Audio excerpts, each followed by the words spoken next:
Si ustedes leen acá ahorita, en la presentación que ustedes tienen, está en Genially, entonces, pues, ven esto. Entonces, ustedes ahí tenían rango. Entonces, yo les coloqué que el rango representa el valor total de la variación en el valor de los datos. Pero le coloqué algo, rango percentílico. Dice, analiza el 80% central de la información.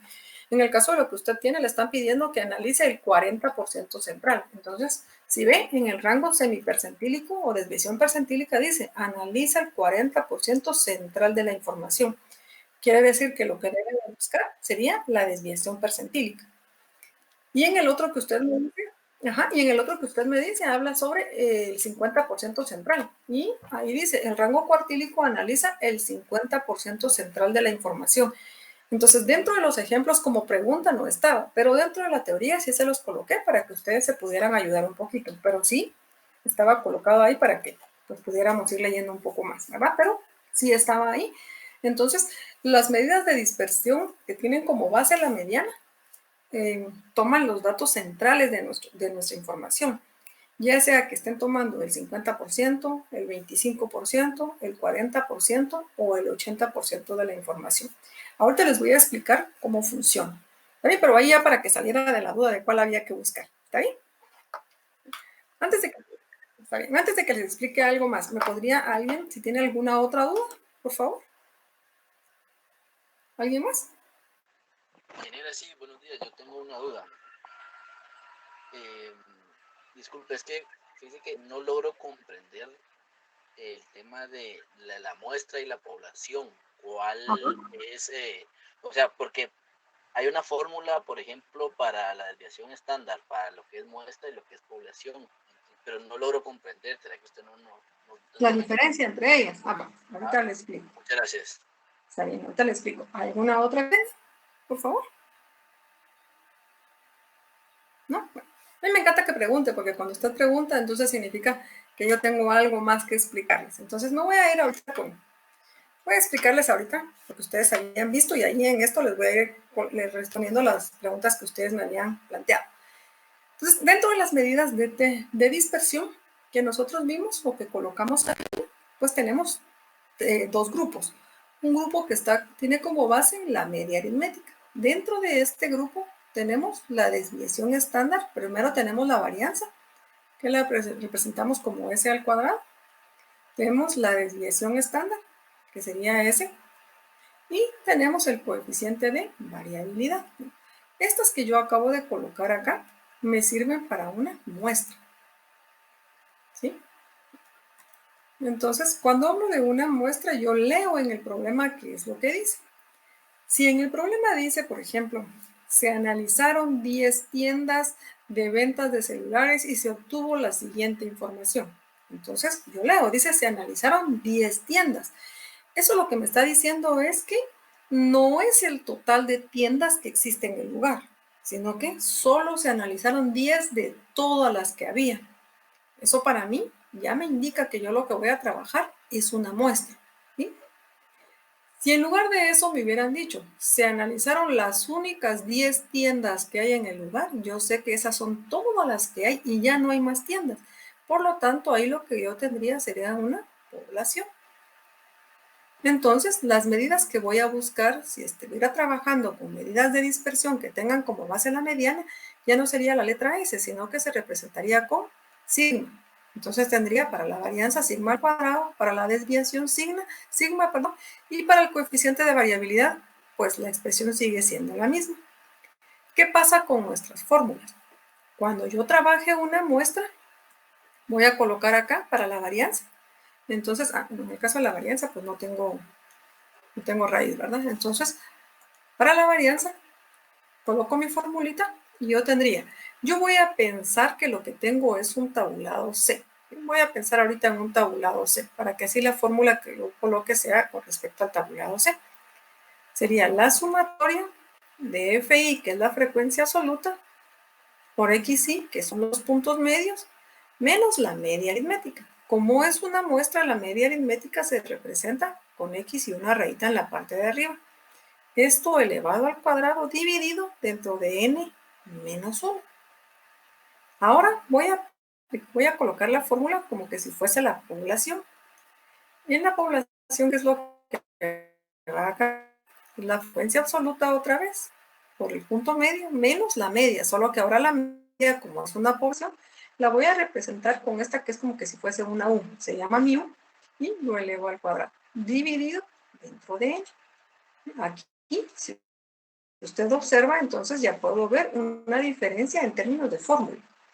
En términos de fórmula, en el denominador, cuando es una muestra, voy a restar 1. ¿Por qué? Al restar 1, hacer esto significa aminorar el error que nosotros cometemos porque no estamos trabajando con toda la población. Entonces, esto es como un factor de corrección que se utiliza cuando trabajamos con una muestra. Si usted observa, las fórmulas son iguales, ¿sí? En el denominador lo que cambia es que cuando es una muestra voy a restar 1. Otra vez, funciona como un factor de corrección para que el error que yo genere acá sea lo más pequeño posible. En otras palabras, lo que estoy diciendo es que el valor que yo obtenga en esta fórmula sea muy similar al que hubiera obtenido si hubiera trabajado con toda la población. Para esto me sirve este -1. Esta es la primera diferencia de nuestra fórmula. La segunda diferencia es que cuando sea una población, yo voy a sustituir, en lugar de colocar X con una línea, voy a colocar mu. En el caso de la media aritmética tiene la misma fórmula si es para población o si es para muestra. Sumatoria de FI por XI dividido en. La fórmula es la misma si es para población o si es para muestra. Lo que cambia es la nomenclatura que le voy a colocar para diferenciar si estoy hablando de una población o de una muestra. X sub i en ambas fórmulas, como es un tabulado C, representa los puntos medios. Y F sub i, como también sigue siendo un tabulado C, representa las frecuencias absolutas. Estas serían las diferencias básicas que hay entre la fórmula de la población y la fórmula de la muestra.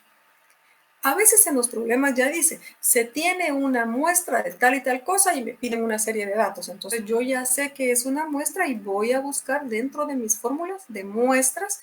¿Para qué? Para que yo vea que en la muestra siempre tengo que utilizar este famoso factor de corrección que tenemos. Esa es la diferencia básica cuando aplicamos nuestras fórmulas. No sé si ahí le ayudé a la persona que me estaba preguntando sobre muestra y población.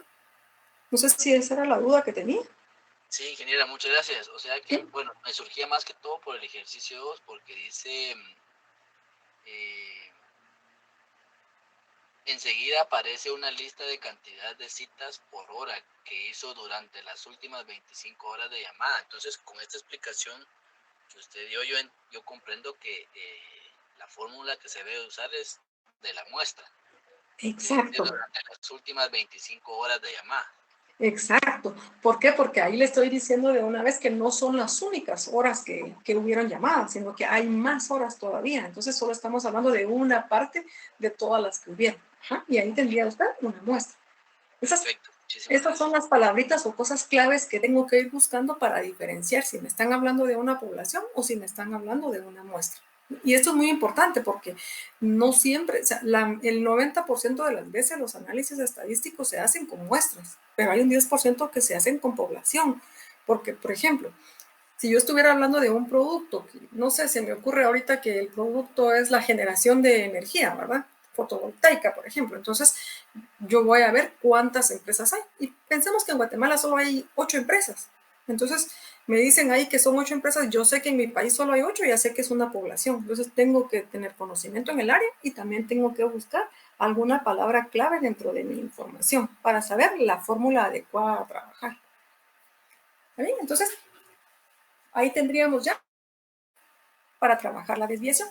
¿Qué más me interesa explicarles ya que estamos aquí, que era lo que ustedes habían trabajado la semana pasada? La siguiente es que cuando yo saco la desviación estándar, si usted observa, es la raíz cuadrada, otra vez de la sumatoria. Voy a borrar esta de aquí porque si no está.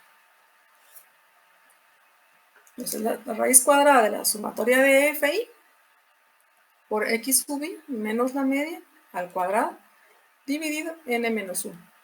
Esta es la desviación estándar. Entonces, la desviación estándar también se puede reescribir de una forma más fácil. Es la raíz cuadrada de S al cuadrado. Pero yo siempre les digo que ustedes tienen que ver acá que en estadística este S al cuadrado es una nomenclatura. No es que usted vaya a anular el cuadrado con el 2, porque entonces no ha hecho nada, ¿verdad? Aquí es simplemente una abreviatura, es una nomenclatura. Lo mismo puedo escribir acá. Si fuera una población, entonces la desviación estándar es la raíz cuadrada de la varianza. Y ya no tengo que escribir toda la fórmula. ¿Qué más? Cuando yo trabajo el coeficiente de variabilidad, la diferencia es que en el coeficiente de variabilidad, usted lo que tiene es que va a ser igual a la media dividido la desviación estándar, no, es al revés, ¿verdad? Es la desviación estándar, perdón, dividido la media aritmética y esto multiplicado por 100. Si yo la coloco así, estoy hablando de una muestra. Si fuera una población, en lugar de S colocaría sigma y en lugar de X colocaría mu. La fórmula es la misma, ¿sí? Es la misma, por eso solo se coloca como CB, pero lo que va a cambiar es la parte interna.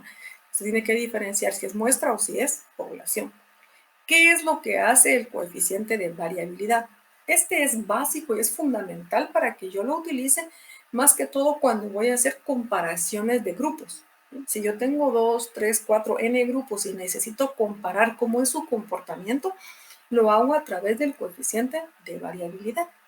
¿Qué es lo que me representa el coeficiente de variabilidad? Dentro de las medidas de dispersión, esta es la única que me da un resultado en función de porcentajes. Por eso, en uno de los ejercicios dice, calcule una medida de dispersión de tipo relativo. Entonces, cuando hablamos de algo de tipo relativo es porque estamos pidiendo un porcentaje. Y la única medida de dispersión que me da como resultados porcentajes es el coeficiente de variabilidad. El resultado del coeficiente de variabilidad, ¿qué es? Bueno, ahorita le voy a explicar cómo funciona para que podamos trabajar ese coeficiente de variabilidad porque este pues es bastante utilizado. El coeficiente de variabilidad lo que hace es que me va a decir en qué porcentaje se alejan los valores de la media aritmética. Entonces voy a empezar primero por la desviación estándar de forma gráfica. La desviación estándar entonces lo que me dice es lo siguiente. Voy a colocar aquí una línea para que lo podamos ver. La desviación estándar me dice lo siguiente. Como ella toma como base la media aritmética, yo vengo de mis datos, calculo la media aritmética y voy a pensar que aquí quedó la media aritmética. ¿Está bien? La desviación estándar, el valor que yo obtengo, lo que me dice es cuánto se alejan los datos hacia la derecha y hacia la izquierda. Por ejemplo, si mi media aritmética hubiera sido el número 30 y la desviación estándar es de 2, lo que me está diciendo es que con respecto al promedio que es 30, los datos se alejan 2 unidades hacia la derecha y 2 unidades hacia la izquierda. Eso es lo que me dice la desviación estándar. Ahora, el coeficiente de variabilidad convierte esto en porcentaje. Entonces, por ejemplo, si yo aplicara el coeficiente de variabilidad, pues yo ahorita me voy a inventar el valor. Voy a pensar que el coeficiente de variabilidad me sale 3.8%, ¿sí? Entonces, lo que me está diciendo el coeficiente de variabilidad es que con respecto a la media aritmética, los datos se alejan hacia la izquierda y hacia la derecha solo 3.8%. Eso sería lo que me estaría diciendo el coeficiente de variabilidad. Ya no me lo está dando como números reales, ya me lo está dando como porcentajes. Entre más grande sea el porcentaje, quiere decir que más se están alejando los datos del centro. Entre más pequeño sea el porcentaje, quiere decir que más se están acercando al centro. Entonces, entre más se acercan al centro, lo que quiere decir es que los datos casi todos se mantienen en la misma variación. Por ejemplo, todos van variando de 1 en 1, de 2 en 2, de 3 en 3. Lo que me está diciendo es no hay datos que estén demasiado alejados. ¿Cómo puedo ver yo esto? Veamos ahorita, vamos a pensar que ahorita ya está la apertura para la economía en nuestro país.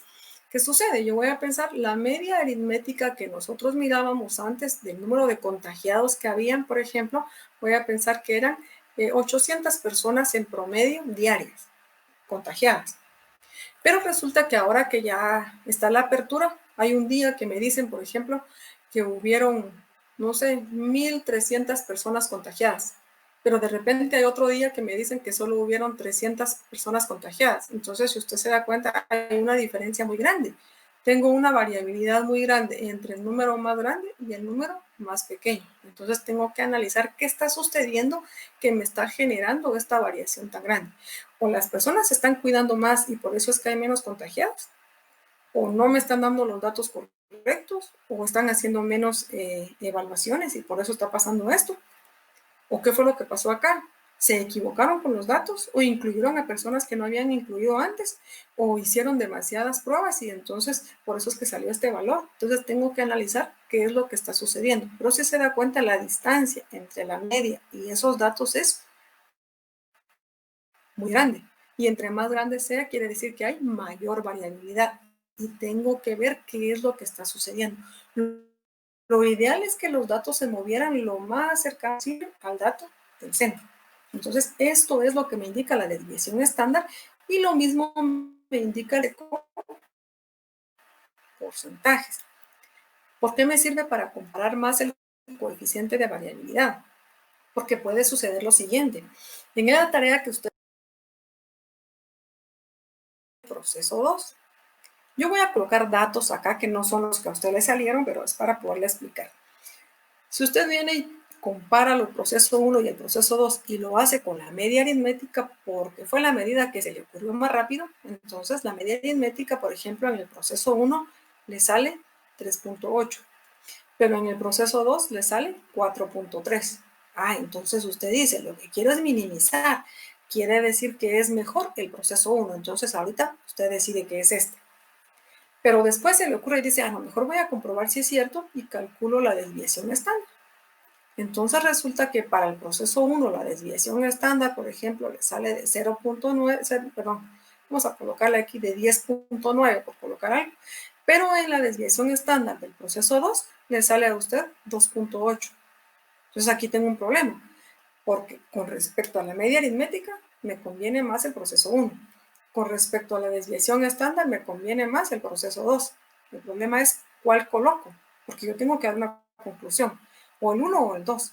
Como no puedo estar adivinando, entonces lo que hago es que calculo el coeficiente de variabilidad. Y por supuesto, aquí tiene que haber una diferencia. Yo voy a pensar que este, por ejemplo, me sale 3.8%, pero este me sale 3.82%. ¿Cuál de los dos es mejor? El primero. El primero es mejor porque aunque sea en 0.02, este tiene menos variabilidad que el otro. ¿Vale? Y eso es el trabajo que ustedes tienen que ir haciendo, tienen que ir analizando. Por eso es que en las notas que coloco, les coloco unas claves que les pueden ayudar para hacer aplicaciones en problemas reales. Entonces, esto es lo que sucede cuando usted analiza grupos de datos. La media le puede dar una respuesta, la desviación le puede dar otra, entonces se complementa trabajando un coeficiente de variabilidad. Él le va a dar una respuesta correcta, le va a dar la respuesta que usted necesita saber. ¿Qué más necesito saber de la desviación estándar? La desviación estándar, dije que me iba a dar datos reales. Me dice cuánto se aleja hacia la derecha y hacia la izquierda, pero me lo da en términos de unidades. Entonces, ¿de qué otra forma yo puedo aplicar la desviación estándar? ¿Qué me pueden preguntar? Por ejemplo, me preguntan el valor, vamos a colocar aquí, el valor máximo, pero me pueden colocar solo valor máximo o me pueden colocar valor máximo promedio en que se mueve la información. Por ejemplo, me colocan esto. Voy a colocar esto. Valor máximo promedio en que se mueve la información. O me pueden colocar valor del intervalo máximo, ¿sí? Aquí me pueden colocar valor del intervalo máximo promedio en que se mueve la información. Entonces yo tengo que saber qué me están pidiendo. Cuando me piden el valor máximo promedio o el valor del intervalo máximo promedio, lo que me están diciendo es que quieren saber este punto, miren, quieren saber cuánto se alejan los datos hacia el lado derecho con respecto a la media aritmética. Eso es lo que me están pidiendo. Entonces, pues yo vengo y así. ¿Cómo hago para saber cuánto se alejan los datos? Bueno, muy fácil. Yo voy a decir, sería el valor de la media aritmética más la desviación estándar. y lo sumo. La media aritmética aquí dijimos que era 30, la desviación estándar es 2. Entonces el valor máximo promedio sería 2 y ya tengo ahí la primera respuesta. ¿Sí? Y este sería el valor máximo del intervalo promedio también, 32. Voy con otra pregunta, donde voy a seguir aplicando lo mismo. Por ejemplo, en esta otra vez me dicen el valor, solo que ahora ya no dice máximo, ahora dice mínimo. Otra vez, mínimo promedio. Se recuerda que podría decir valor mínimo promedio en que se mueve la información o valor del intervalo mínimo promedio. La pregunta es la misma, solo que ahora ya no dice máximo, sino que dice mínimo. Entonces, valor mínimo significa de la media aritmética hacia atrás. Eso es lo que me están diciendo porque por eso es que está esta palabra clave. Miren, la palabra promedio es el valor mínimo promedio o el intervalo promedio mínimo que pueda haber. Entonces lo que me están preguntando es este punto. Entonces ahora ya lo puedo calcular. Esto sería igual al valor de la media aritmética menos la desviación estándar. Otra vez, sería 30 menos 2. Y esto me daría 28. Este es el valor mínimo promedio de esa información. Ya tengo entonces otra forma en que me pueden preguntar para que yo aplique la desviación estándar. Y hay una última. Vamos a colocar una más. Por ejemplo, si lo que me dicen es el intervalo, me están preguntando el intervalo.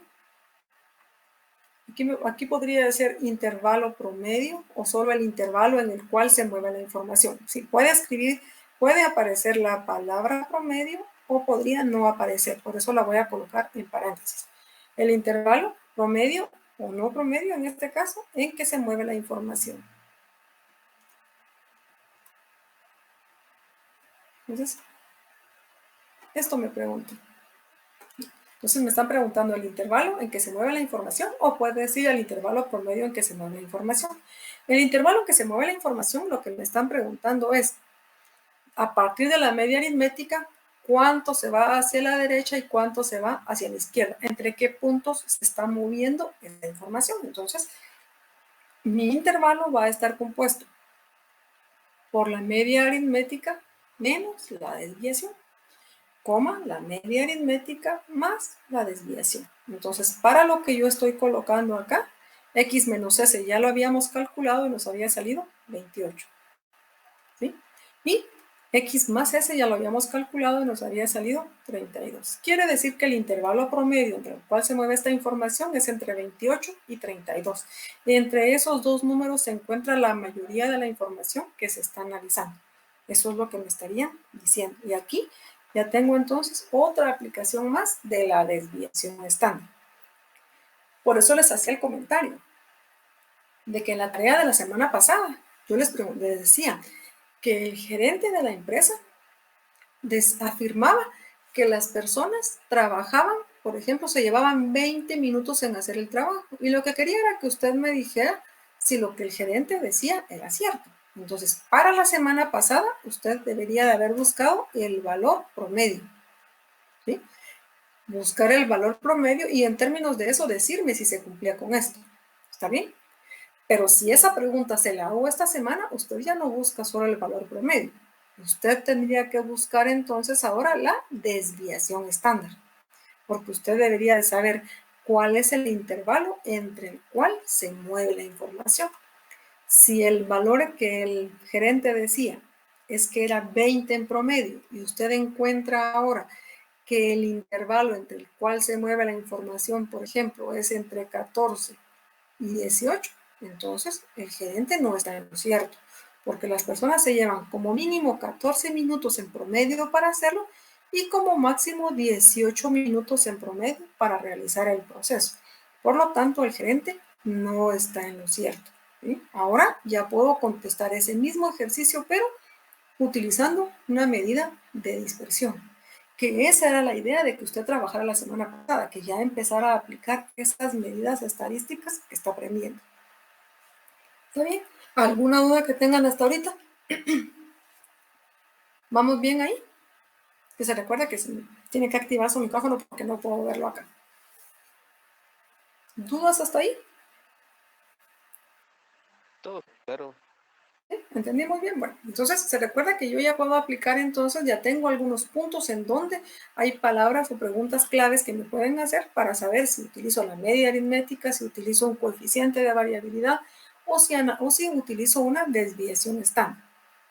Bueno, estas tres medidas, entonces voy a borrar acá, estas tres medidas que acabamos de trabajar ahorita son medidas de dispersión que toman como base la media aritmética, que era lo que yo había dicho, tomaban como base la media aritmética. Entonces solo los voy a colocar para muestra, pero ya sabemos que hay para población, ¿verdad? Pero dentro de las medidas de dispersión había otro grupo. El otro grupo es el grupo que toma como base a la mediana. Dentro de ellas entonces tenemos muchas más. La primera es el rango, luego teníamos un rango cuartílico, un rango percentílico y por supuesto después del rango cuartílico una desviación cuartílica y una desviación percentílica. ¿Sí? Eso era lo que teníamos hasta el momento. Entonces, cuando nosotros hablamos de una mediana, vamos a recordar que la mediana en una línea, la mediana es el dato que está exactamente a la mitad. O sea, la mediana siempre va a estar a la mitad de la información. La mediana no se ve afectada por datos extremos. Ella no le importa si hay un número muy pequeño acá y un número muy grande acá y todos los demás se mantienen. Ella siempre busca el dato del centro. Entonces, la mediana, a pesar de que pertenece a las medidas de tendencia central, es la única que también está clasificada dentro de las medidas de posicionamiento. ¿Por qué? Porque si recordamos, el valor de la mediana es el mismo que obtenemos si calculamos el percentil 50 o si calculamos el decil 5 o si calculamos el cuartil 2. Y si usted se recuerda, el percentil, el decil y el cuartil son medidas de posicionamiento. Entonces la mediana y estas otras tres dan exactamente el mismo resultado. Entonces cuando yo trabajo medidas de dispersión que toman como base la mediana, no puedo trabajar las desviaciones, sino que tengo que trabajar con algunas medidas que tomen en cuenta las fractilas. Dado esto, entonces, voy a pensar cuándo debo de utilizar este grupo de datos. ¿Cuándo voy a utilizar el grupo de medidas, perdón? ¿Cuándo las voy a utilizar? Lo voy a utilizar cuando suceda lo siguiente. Por ejemplo, yo voy a pensar que la información que tengo es la siguiente. Voy a colocar aquí datos pequeños para que los podamos ir viendo.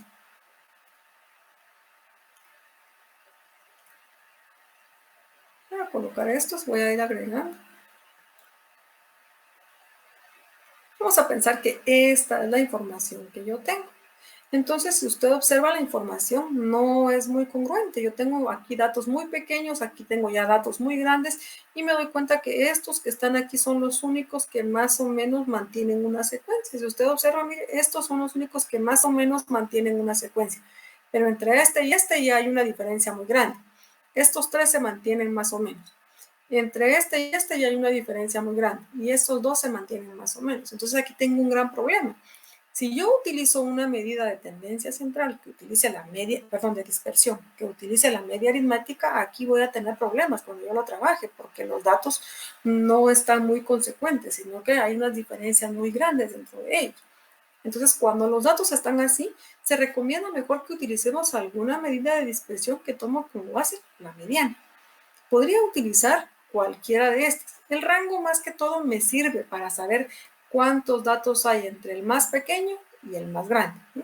Y me sirve, por supuesto, para armar mi tabulado C. Entonces, el rango no es muy común que lo estemos buscando para hacer un análisis de dispersión, pero utilizamos más estas cuatro: rango cuartílico, desviación cuartílica, rango percentílico y desviación percentílica. Dado en este caso el tipo de información que coloqué, y que los del centro son los que están más acomodados, entonces yo voy a pensar que me conviene más trabajar un rango cuartílico. ¿Por qué cuartílico? Porque miren, aquí los grupos están separados. Este es un grupito, este es un tercer grupito, y hay muy pocos en el centro. Entonces, como hay muy pocos en el centro, es como que yo tuviera esto. Yo vengo, voy a dividir mis datos en 4 partes iguales. Y me voy a quedar trabajando más que todo con esta información porque es la que se mantiene más constante, tiene menos variabilidad. Entonces, si este fuera el caso, yo aquí tendría cuartil 1, perdón, Sí, cuartil 1 y aquí tendría cuartil 3. Por lo tanto, como medida de dispersión, me conviene más trabajar un rango cuartil. Entonces, calculo el cuartil 3, el cuartil 1, perdón, solo aquí, y ya tengo mi respuesta. Utilizo esta medida. Si el caso no fuera este, sino que el caso fuera el siguiente, yo voy a pensar que ahora los datos que tengo son estos.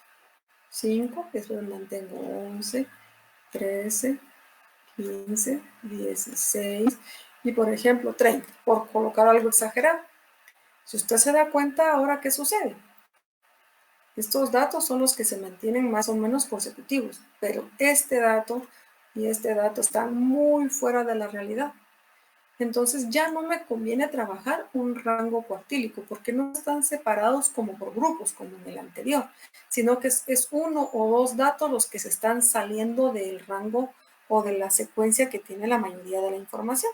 Entonces, en este caso, me conviene más utilizar una medida de dispersión en la cual yo pierda poca información al principio y pierda poca información al final. Dentro de estas medidas, una de las que tengo se llama rango percentílico. Entonces yo aquí tendría mi percentil 1, o percentil 10, perdón, y aquí tendría mi percentil 90. Miren, si usted se da cuenta, cuando yo calculo el percentil 90, pierdo esta información. Cuando calculo el percentil 10, pierdo esta información. Entonces, de alguna forma, estoy omitiendo este dato y estoy omitiendo este dato. Y me estoy quedando solo con el centro de mi información. ¿Cuánta información estoy trabajando? Perdí 10% acá y perdí 10% acá, por lo que me quedo trabajando con el 80% de mi información. Entonces, percentil 80 menos percentil 10. Y esto me va a dar un resultado. Eso es lo que tengo que ver con mi información. ¿Cómo se está comportando mi información? Para saber cuál de estas medidas yo tengo que utilizar. ¿Que se utilizan demasiado? No, no se utilizan demasiado estas. Lo que sí está pasando es que en la actualidad, dado las nuevas tecnologías que se están generando, se está empezando a dar un auge un poquito más alto a estas medidas que nosotros tenemos como dispersión que no utilizaban mucho. Este rango cuartílico, este rango percentílico o la desviación cuartílica o desviación percentílica se está utilizando un poquito más. Usted se da cuenta que con las famosas energías renovables hay un montón que se está colocando, pero una de las que se está utilizando mucho son los famosos paneles solares. Entonces yo necesito saber cómo es el funcionamiento de mi panel solar, cómo está trabajando la variación en mi panel solar para saber cuántos coloco, cuántos son los que yo necesito de acuerdo a la energía que yo consumo. Pero no solo eso, yo tengo que darme cuenta que, por ejemplo, en los días en los que hay mucho sol, yo tengo hasta aquí, entonces produzco un montón de energía, ¿sí? Pero hay días en los que hay poco sol, entonces no produzco casi nada de energía, pero yo al final sigo consumiendo una cantidad de energía. Entonces yo voy a tener, en alguna forma, voy a tener acá un grupo de datos en donde me dice que, por poner un número, estoy solo generando 8 gigabytes de energía, por ejemplo. Pero acá tengo un rango que me dice que yo ya estoy produciendo 100. Entonces, yo tengo aquí datos que son extremos. Entonces, cuando hay algo como eso, me conviene más trabajar alguna medida de dispersión que tome como, que tenga consideradas las fractiles, porque hay información que es demasiado alta y hay información que es demasiado baja. Yo prefiero quedarme con la que está acá, porque aquí estoy diciendo que los días aquí son más o menos constantes, es más o menos lo que siempre sucede. Ahorita en época de invierno, ¿qué sucede? La generación de energía con paneles es muy baja, porque no hay mucho sol, se nubla muy rápido, pero en los días de verano resulta que tengo demasiada energía. Entonces yo no puedo venir y colocar unos paneles que como yo las compré ahorita en tiempo de invierno, entonces me dijeron que tengo que comprar 10 paneles y yo coloco 10 paneles porque necesito producir la cantidad de energía que consumo. Pero resulta que usted viene y se da cuenta que ya para la época de verano, esos 10 paneles son demasiado, porque usted está produciendo 3 veces más de lo que usted necesita. Entonces quiere decir que usted colocó demasiado porque lo colocó en la fecha que no era. Entonces, ¿qué hago? Tengo que hacer un análisis de cuándo podría producir cuando no haya mucha luz, cuándo podría producir cuando haya mucha luz y cuánto es lo que yo consumo. Entonces, esta es una medida que se está utilizando ahorita para hacer ese tipo de análisis. ¿Es común en otras empresas utilizarlo? Es muy poco lo que se utilizan estas medidas de dispersión que toman como base las fractilas. Pero, insisto, en la actualidad se les está empezando a dar uso. Yo, por lo que he visto, es en las energías renovables donde más se está dando uso. ¿Está bien? Ahora sí, ¿alguna duda con estas medidas? ¿Algo todavía que no me hayan comprendido? Ingeniera, eso, bueno, en términos, ¿eso es lo que le dicen medida de dispersión de tipo relativo? No, en estas no. La medida de dispersión de tipo relativo es el coeficiente de variabilidad, porque ella, su resultado es un porcentaje. Esta es la única medida de dispersión de tipo relativo que tenemos. Y si se recuerda, en la presentación que tienen ustedes, tienen ahí en donde está, es de tipo relativa. Ahorita le coloco donde ustedes lo tienen colocado. Déjenme que encuentre dónde está. Ese me perdió entre tanto, aquí creo que está. Acá. Aquí si usted lee, dice, indica la magnitud relativa de la desviación estándar. Esta palabra relativo que está acá y también en la parte de arriba dice, determina el grado de dispersión de un conjunto de datos relativo a su media. La palabra relativo para nosotros significa porcentaje y la única que nos da como respuesta porcentajes en variación es el coeficiente de variación. ¿Está bien? Está bien, muchas gracias. ¿Alguna otra que tengamos? ¿No? Si no tienen, entonces voy a avanzar con lo que ustedes tienen esta semana para que ustedes comprendan qué es lo que están realizando o lo que van a realizar.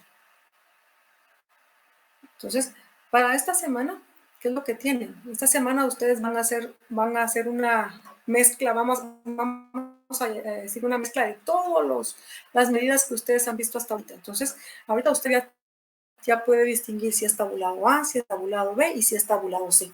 Y sabe que hay una fórmula para los tabulados. Entonces, aplique la fórmula que corresponde a su tabulado. Asumiendo que usted ya sabe eso, entonces esta semana ustedes van a ver medidas de forma. Las medidas de forma lo que me dicen es cómo se comporta la información. Si es una información que se comporta formando una gráfica muy alta, muy baja, que se inclina a la derecha, que se inclina a la izquierda, o cómo se mantiene. Me van a ayudar para que me ahorre el hacer el dibujo que ustedes hacían. Ustedes venían, por ejemplo, hacían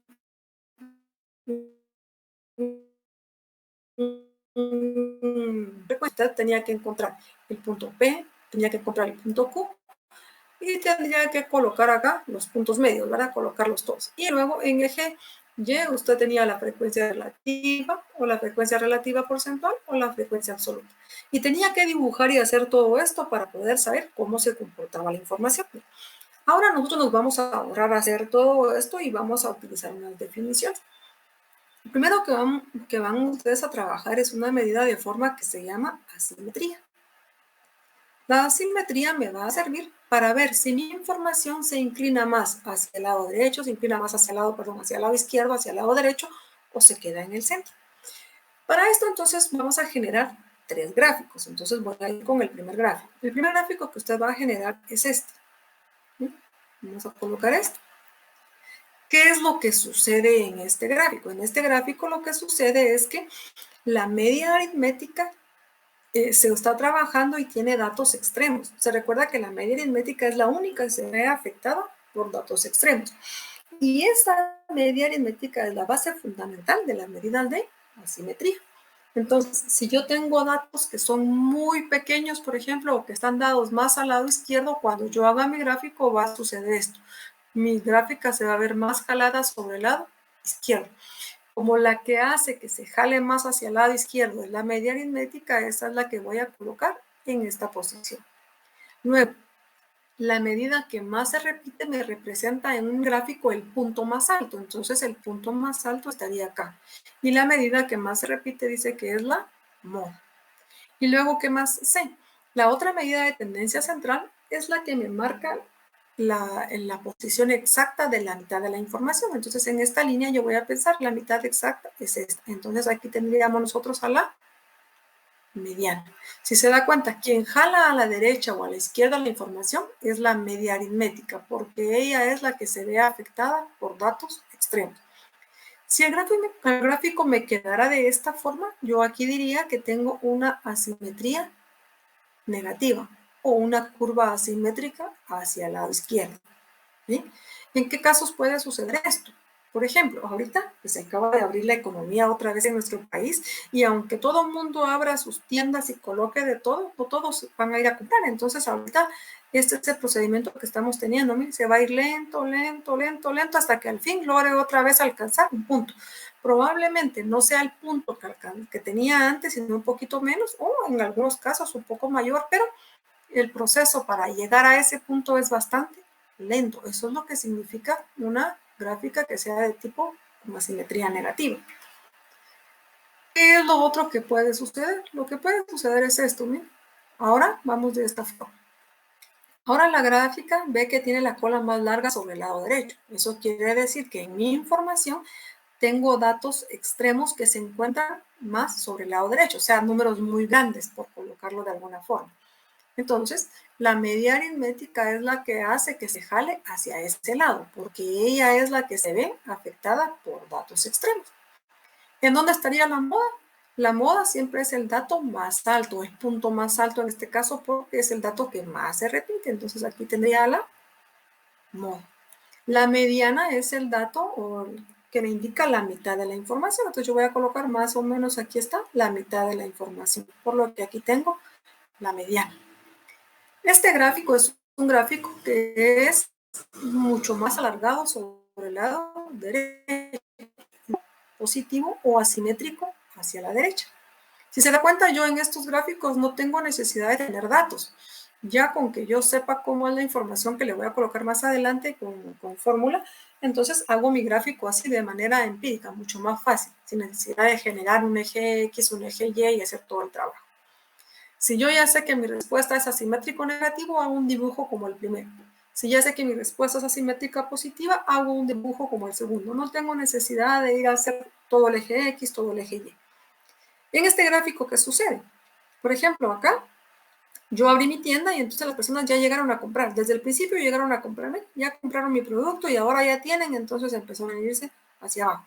Yo voy a colocar aquí un producto que se está utilizando mucho ahorita, pero si usted se recuerda, cuando empezaron a decir que había que usar mascarillas de manera obligatoria, entonces las personas tuvieron que ir a adquirir su mascarilla. Entonces, a aquellas personas que pusieron en venta mascarillas y el producto se fue, pero ahorita ya la mayoría de personas tienen mascarillas y ya compra menos, entonces ya va disminuyendo la venta. Mire, va a ir disminuyendo y conforme el tiempo, pues, se va a ir otra vez a donde estaba antes.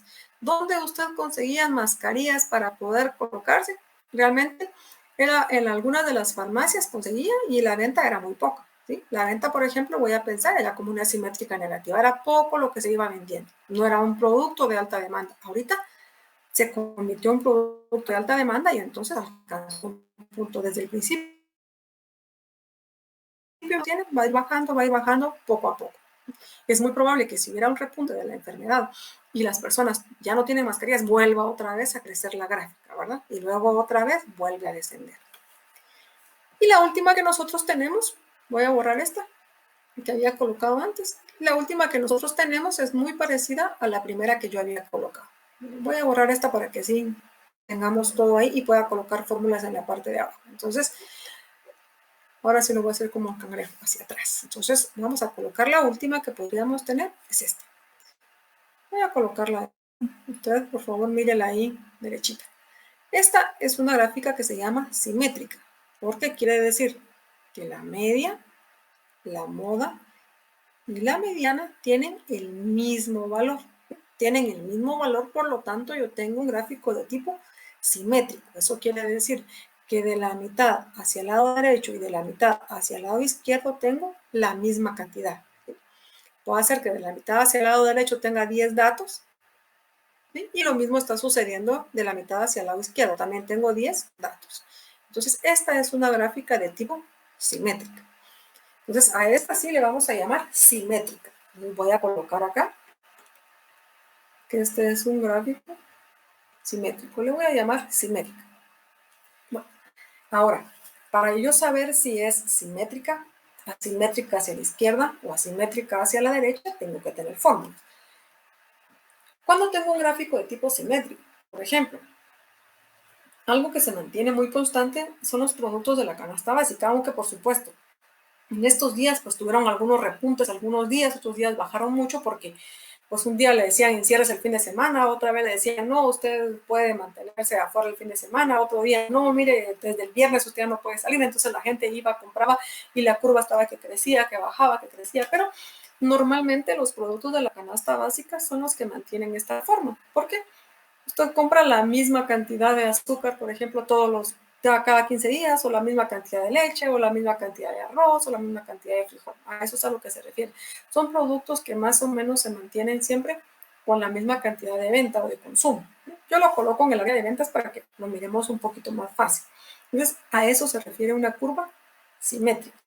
Entonces, decía que nosotros vamos a tener 3 fórmulas. Entonces, voy a colocar SK1. Tengo la siguiente fórmula SK2 y voy a tener una fórmula que se llama SKQ. Ahorita les voy a explicar. La primera fórmula, siempre la revisa en su presentación, si no estoy colocando una fórmula que está equivocada.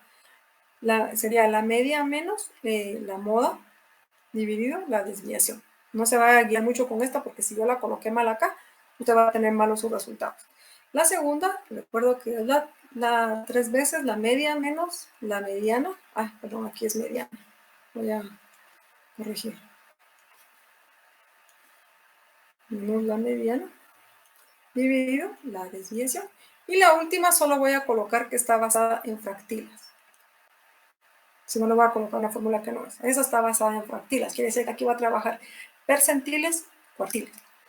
Entonces, ¿cuándo utilizo la primera o la segunda o la tercera fórmula? Le voy a marcar algo aquí muy importante. Usted puede utilizar la fórmula que usted quiera. Solo le voy a recomendar. Como la primera fórmula tiene como base, tiene como una de las bases la moda, entonces esta por favor no la aplique cuando usted tenga más de una moda. ¿Sí? Si usted tiene más de una moda, por favor no aplique la primera fórmula. ¿Por qué? Porque usted tendría que escoger qué moda coloca acá y eso no lo puede hacer. ¿Sí? Entonces esta no la aplique si tiene más de una moda. Si tiene más de una moda, aplique la segunda o la tercera. Ahora, si solo tiene una moda, aplique la que a usted se le haga más fácil. No hay nada que le diga que tiene que ser obligada a la primera o la segunda o la tercera, a menos, por supuesto, que el ejercicio diga aplique la fórmula número 2. Entonces ya sabe usted que obligadamente tendría que ser esta. También, ¿qué más? Tengo que ver qué información me proporcionan para saber cuál de las 3 puedo trabajar.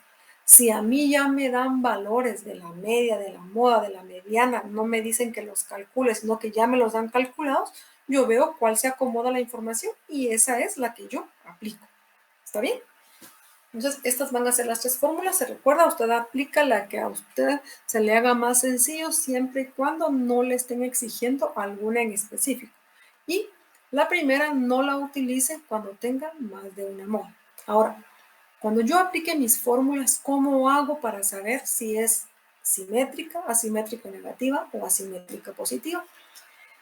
Ellas trabajan con una constante. Entonces, si el resultado de la fórmula que usted aplicó, no importa cuál de las 3 fue, si su resultado es igual a 0, usted tiene una gráfica que se llama simétrica.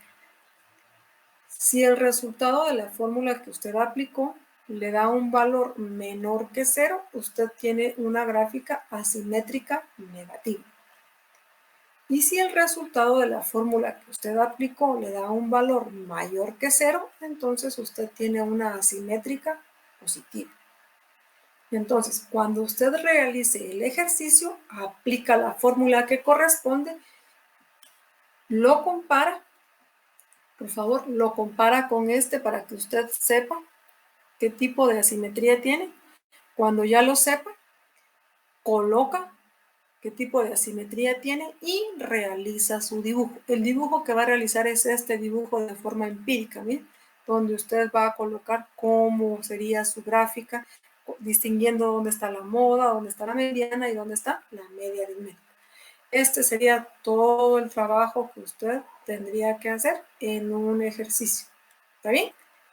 aplica la fórmula que a usted le convenga más, la que usted crea, luego lo compara con este, me dice qué tipo de asimetría tiene y hace su dibujo ubicando dónde está la moda, la mediana y la media aritmética.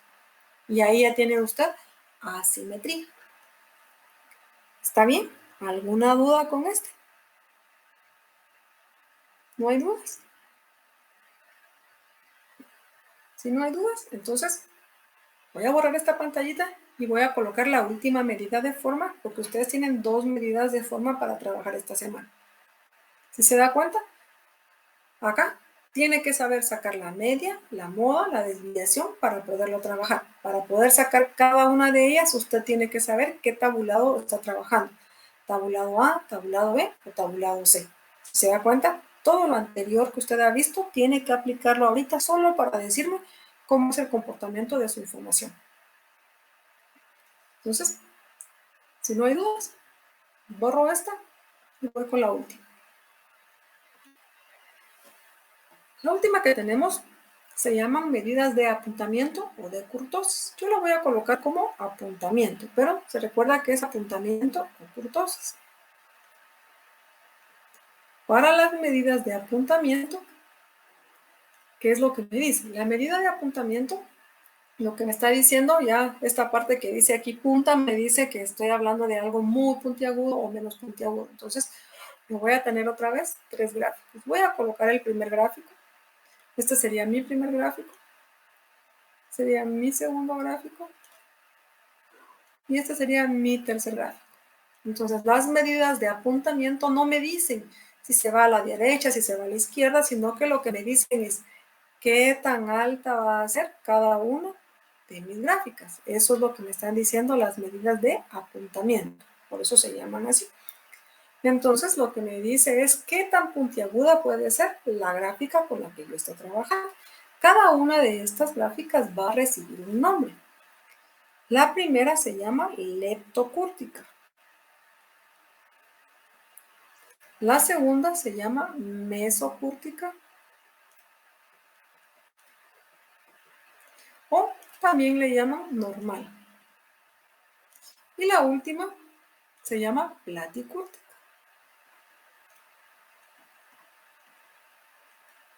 Ya tengo ahí entonces las 3. Entonces puede ser leptocúrtica, mesocúrtica o platicúrtica. ¿Qué pasa con la leptocúrtica? La leptocúrtica es muy puntiaguda, quiere decir que los datos se están generando mucho alrededor de la moda, porque se recuerda que el punto más alto en las gráficas me lo representa la moda. Entonces me está diciendo qué tanto se están acomodando los datos alrededor de la moda. ¿En qué caso? Pues aquí no tengo necesidad de ir colocando las medidas de tendencia central porque no estoy viendo si se va hacia la derecha o hacia la izquierda, solo quiero saber qué tan alta es mi gráfica. ¿Cuándo puede ser leptocúrtica? Por ejemplo, cuando dijeron que usted tenía que usar mascarillas, ¿qué pasó con las ventas de las mascarillas? Se fueron hacia arriba. Habían personas que tenían unas cuantas y me iban vendiendo, pero cuando se enteraron que tenían que usar mascarillas de manera obligatoria, las personas empezaron a hacer, a producir, y los que tenían ahí, pues a sacar todo el producto que tenían, y las ventas se fueron altísimas, ¿sí? Se fueron muy altas, entonces alcanzó una forma leptocúrtica, porque sus ventas eran mucho más grandes de lo que esperaban. ¿Se recuerdan que también si esas mascarillas costaban 10 quetzales, resulta que el precio llegó hasta 100 quetzales y las personas por necesidad las iban comprando? Ahora, en el caso de la... pero así como alcanzó un punto tan alto, también así se vinieron abajo, porque yo vendí un montón, por ejemplo, pero una vez ya las personas habían comprado, ya no me compraron. Y también encontraron que había otras que podrían sustituirlas, que salían más económicas, y ya no me compraron. Entonces, así como puede alcanzar un punto alto muy rápido, así se puede venir hacia abajo también. En la mesocúrtica estoy hablando de que este es un producto, como otra vez, voy a regresar a la canasta básica, que se va vendiendo lo mismo constantemente, ¿sí? Todos los fines de semana, por ejemplo, logro vender un quintal de maíz, pues todos los fines de semana continúo vendiendo ese quintal de maíz. Obtengo mis ganancias, sí, y voy vendiendo casi siempre la misma cantidad. Un producto que se mantenga vendiéndose de esta forma tiene un comportamiento que le vamos a llamar un comportamiento normal. Esta gráfica la relaciona mucho con la gráfica de Gauss, porque aparte Esta, aparte de que mantiene un comportamiento normal, la media, la moda y la mediana se mantienen en el centro. Por lo tanto, esta, aparte de ser mesocúrtica, también va a ser una gráfica simétrica. Entonces, esta gráfica es una de las más analizadas y es lo que esperaríamos que sucediera en todas las empresas, que fuera algo normal para poder trabajar y analizar más sencillo. La última gráfica es una gráfica platicúrtica. Esto quiere decir que es bastante achatada. Ahora, que sea bastante achatada no significa que usted esté vendiendo mucho menos y que las ganancias que hubiera tenido en una leptocúrtica son más altas que la platicúrtica. No se refiere a eso. En la platicúrtica resulta que estos son productos que no tienen mucha demanda en el mercado, pero con uno o dos que yo venda puedo tener para mantenerme por 2 o 3 años, por decir algo. Por ejemplo, podría ser la venta de barcos. Entonces yo me dedico a hacer barcos, pero no todos los días me encargan un barco, no todos los días vendo un barco. Pero resulta que con 2 barcos que venda en el transcurso de un año, yo tengo para vivir unos 5 años tranquilo. Entonces no son demasiados, pero con 1 o 2 productos usted alcanza su meta, ¿sí? Ya tiene suficiente o tiene todas las ganancias que necesita. Dentro de estos elementos también podrían ser los bienes raíces. ¿Sí? Los bienes raíces, porque cuando hablamos de esto es porque estamos vendiendo terrenos, estamos vendiendo casas, y usted sabe que los terrenos y las casas no se venden de la noche a la mañana. Cuesta venderlos, pero cuando logra venderlos tiene la ganancia suficiente. A eso se refiere platicúrtica. No significa tengo pocas ventas, tengo poca ganancia. Significa que tengo productos que no son tan comerciales, pero en alguno de ellos que venda tengo suficientes ganancias, o por lo menos las que yo esperaba tener. En el caso de la mesocúrtica, son productos que se venden constantemente y van generando su ganancia constante. Y estos se mantienen todo el tiempo en el mercado. Y la leptocúrtica, esta se genera cuando yo tengo productos que hay momentos en los que tienen un auge muy grande. ¿Qué pasa cuando hay pues en estas épocas no, pero normalmente cuando había un partido de fútbol entre los rojos y los cremas, el tráfico se incrementaba en el estadio donde iba a ser. Enfrente del estadio el tráfico se incrementaba. Entonces, en ese momento el tráfico tenía una gráfica de tipo leptocúrtica, porque las personas iban al partido. Y no solo eso, si usted se daba cuenta, cerca de ese se me fue el nombre, donde estaba haciendo el partido del estadio, cerca del estadio había un montón de ventas de banderines, de gorras, de todo, que usted normalmente no lo miraba. Entonces el gráfico en las ventas era leptocúrtica, pero no se refiere a la cantidad que venden, sino al número de ventas que se colocaban en la calle. ¿Cuándo vio usted ahora en estos días un gráfico leptocúrtica de personas que estaban pidiendo dinero? Cuando dijeron que las personas podían tener distintos tipos de banderas que colocaran y que esa bandera significaba que necesitaban ayuda. Y no sé si usted se dio cuenta, pero en la tele pasaban y las personas aparecieron por muchos lugares. Empezaron a aparecer un montón de personas con su bandera blanca porque ellos tenían necesidad. Entonces la gráfica se convirtió en una leptocúrtica. ¿Sí? Esto no significa que todo el tiempo vaya a ser así, no, que van a haber repuntes que van a haber y de repente vuelven a bajar. Otro de los repuntes que hubo ahorita es el uso del Internet.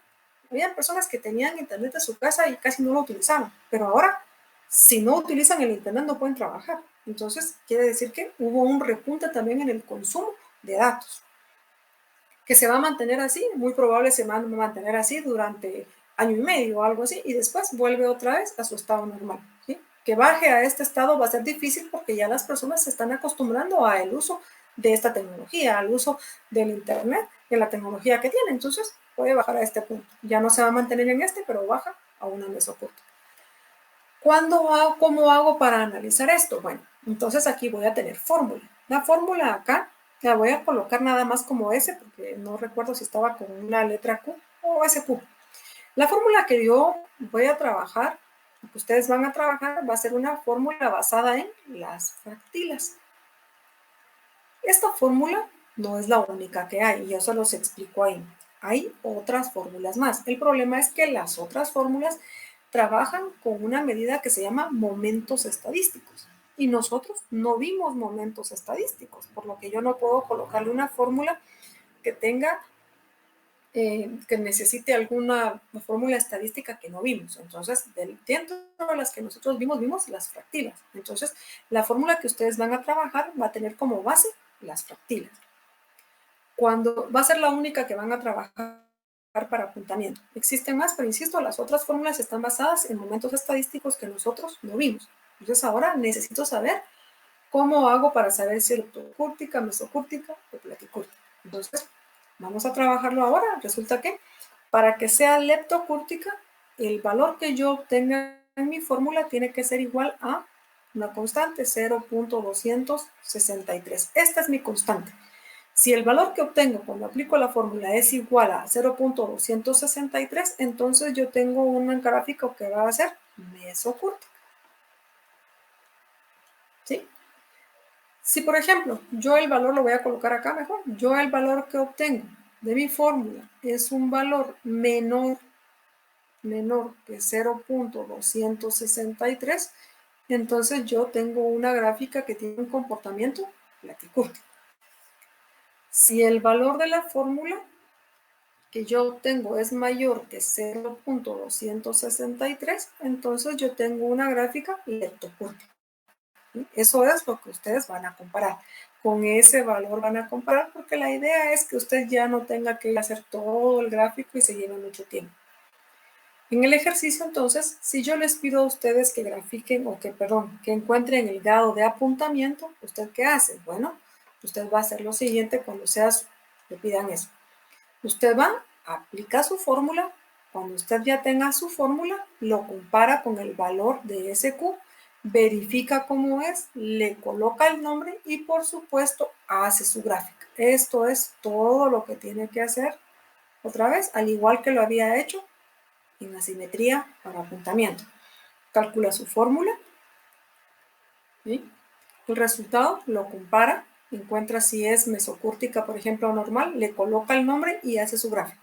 El gráfico de manera empírica, no necesito que usted vaya a hacerlo con el eje X, el eje Y y le coloque todo, así de manera empírica como yo lo acabo de hacer acá. Y esas serían las últimas dos medidas de tendencia central que tienen para la evaluación del día sábado. Ahora sí, ¿alguna duda por favor que tengan? ¿Algo que no hayan entendido todavía? ¿O lo que les pueda ayudar? ¿Alguien por ahí? ¿Dudas que tengan, jóvenes? ¿Sí? Si no tienen dudas, entonces les recuerdo que el sábado tienen su examen parcial. Por favor, léanlo despacio, dejen todo su procedimiento y les voy a pedir que tomen bien sus fotos. Miren, hay algunos que me están tomando las fotos demasiado borrosas y a mí me cuesta una infinidad poder saber qué fue lo que escribieron ahí. Yo casi que voy adivinando qué fue lo que escribió. La otra es que están utilizando algunos Excel y algunos algún otro programa, no sé cuál es realmente. El problema es que cuando yo veo su tarea, solo puedo ver la mitad derecha de su tarea y la mitad izquierda no aparece. Entonces, se me hace difícil saber qué fue lo que hicieron. Entonces, a algunos les he mandado correo para que por favor lo envíen a mi correo y yo vea cómo hago para ayudarles. Entonces, en el examen sí necesito que, si usted lo va a mandar, por favor, tómele la foto que salga bien clarita, marque bien dónde está su respuesta y súbalo a la plataforma lo más claro posible. Y por favor, deje procedimientos. Si usted no deja procedimientos y la respuesta que coloca está mala, todo va a estar mal, porque no voy a tener de dónde sacarle algún puntito. ¿Está bien? Genera una pregunta rápido. Y así como, por ejemplo, si, porque las calculadoras tienen como un modo de estadística, todos los datos que usted me da y me calcula todo solita.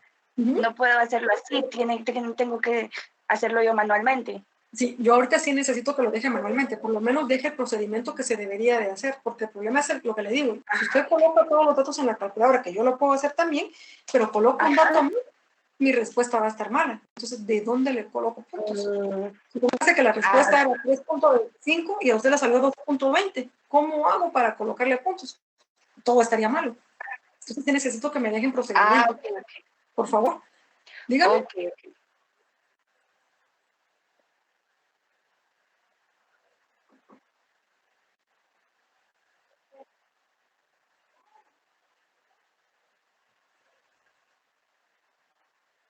Ajá.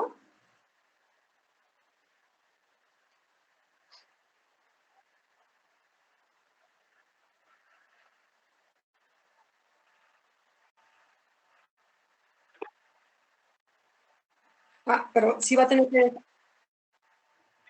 Sí debe dejarlo. Le voy a contar ahorita cómo se puede ayudar un poco, porque yo sé que escribir todo es bien tedioso, pero supóngase que, por ejemplo, usted va a calcular la media aritmética, ¿sí? Entonces ya tiene usted sus datos ahí, entonces su trabajo va a ser el siguiente.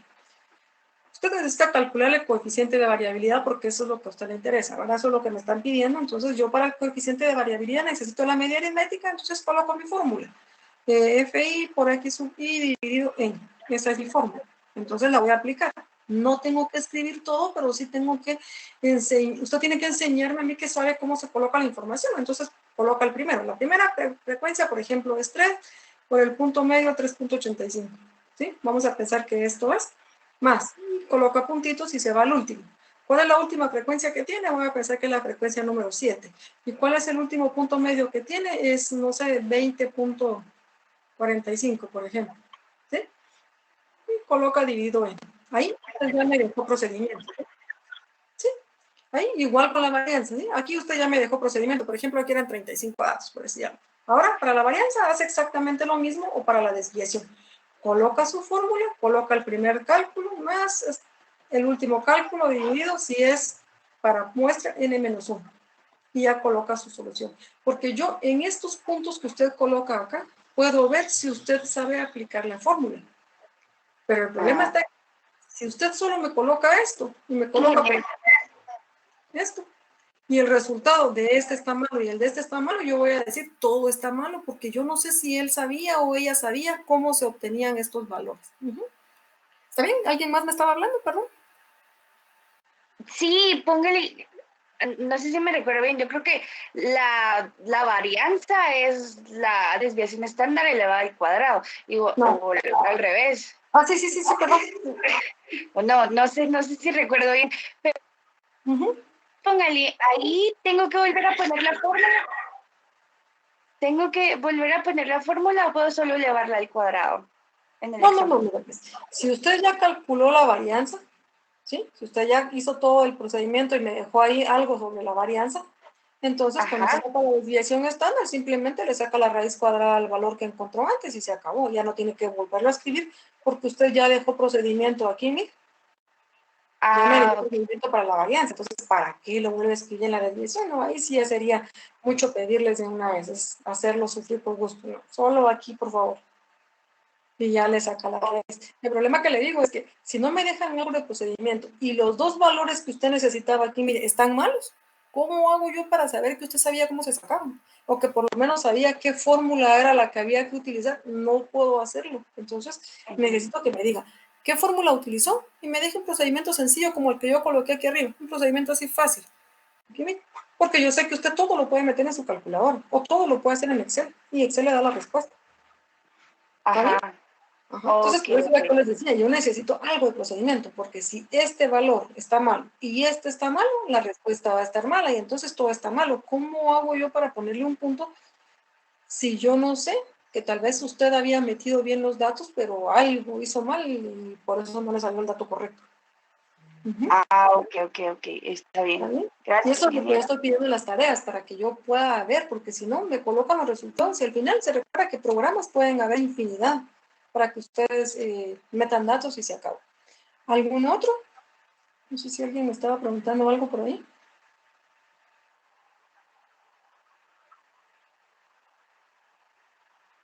Sí, pero en el sentido del tiempo. Mira, pues, ustedes, el examen está abierto el día sábado y ustedes tienen sábado y tienen hasta el lunes para poderlo entregar. En el caso del mío, yo normalmente abro todas las tareas y todo a las 4:30 de la mañana y lo cierro a las 12 de la noche. 12 menos un minuto.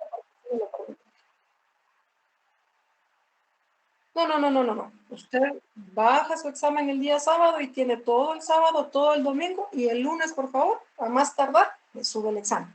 Si usted lo puede subir el mismo día, no hay ningún problema. Pero usted tiene como si fuera una tarea. Sí, como que si fuera una tarea del 15 al 17. ¿Sí? Del 15 al 17.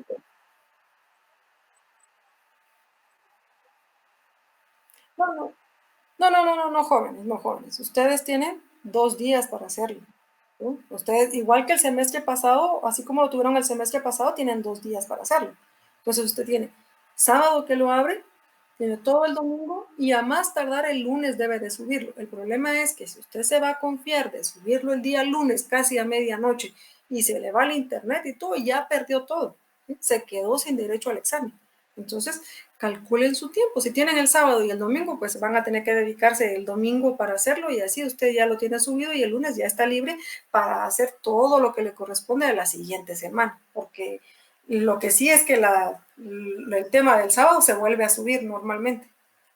O sea, tiene un nuevo tema el sábado para trabajar toda la semana restante. Eso es, así va a funcionar su examen, así que por eso les digo, tomen bien sus fotos, por favor, hagan bien su examen, dejen un poco de procedimiento para que yo pueda ayudarles. ¿Alguna otra pregunta? ¿Me duda o algo? Solo le mando un correo. Perdón, no sé quién me habló. Nancy. Que si tengo una pregunta, le puedo mandar un correo. Si usted me puede mandar un correo. Si tuviéramos alguna pregunta de algo del examen, le podemos enviar un correo.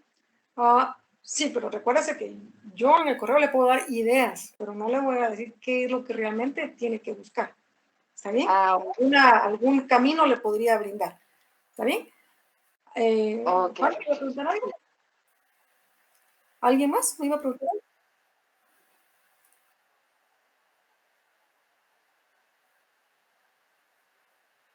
No están ninguna de las tareas de investigación están calificadas. Todas las demás sí están, solo esas no están calificadas todavía. Esa sí todavía no la he calificado. ¿Alguien más? ¿No? ¿Se recuerdan? ¿Sí? No tenemos clase, ¿verdad? ¿Cómo se ha manejado? No, este sábado no. Cada 15 días estoy dando la clase. Entonces, este sábado no tenemos clase, pero eso no significa que no tenga un tema nuevo para trabajar. El sábado va a haber subido un tema nuevo aparte de su examen. Así está planificado este semestre. Este semestre, aunque sea día de asueto, pues ustedes van a tener su teoría para trabajar y su examen.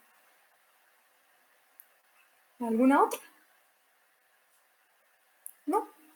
Bueno, de todas maneras, si yo puedo, voy a hacer lo que hice la semana pasada. Si yo puedo, el día jueves, muy probablemente, de 9 a 10 de la noche, yo hago una sesión extraordinaria, solo porque ustedes tienen examen el sábado, no es que yo lo vaya a estar haciendo todas las semanas, y yo les mando un correíto ahí en la plataforma para que ustedes puedan ver y de repente, pues si usted tiene alguna duda todavía porque ya estudió, pues ahí la puede preguntar.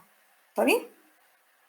Si no, no es obligación que usted tenga que entrar porque no es horario de clase. Esto es algo extra que, pues algunos ahí que entraron muy tarde al curso y que todavía están algo perdidos, habían pedido la semana pasada, por eso les ayudé.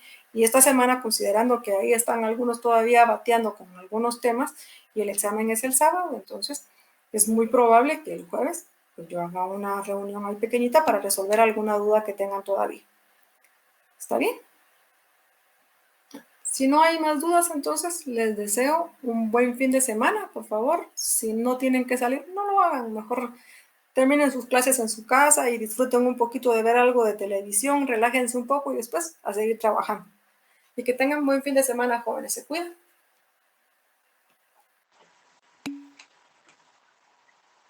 Gracias, ingeniero.